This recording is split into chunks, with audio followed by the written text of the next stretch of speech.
Guys, I should be a shoe cobbler.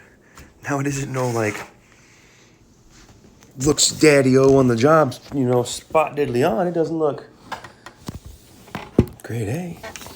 But the point is, her Velcro was falling off. And so I used, it's like Velcro, but it's called, I think, Dual Lock.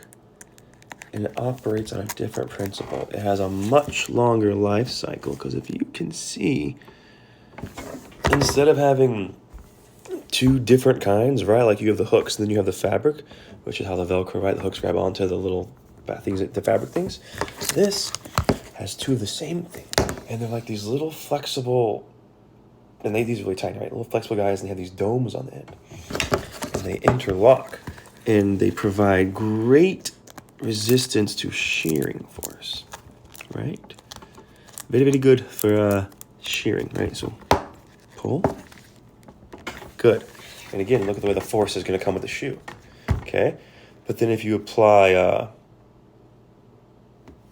shearing, so what is that? Compressive? No, expansive force, right? So if you pull at the bottom, let me get it. Let's get it started. It comes off relatively easy. And I trimmed it up so it's not going to be sharp on her. Actually, they were doubles, so I made it to a single. And then I actually reinforced a little bit of that hot glue. So it's flexible, you know? I put some down the... Actually, I didn't put it down the center. I did this guy, though. I put a bunch of down in the... juiced it up in the bottoms, too, and the sides. So, these shoes have more life. Yes, sir. Hammer makes great money, but we do our best not to waste money. So, have a good day, guys. Love you.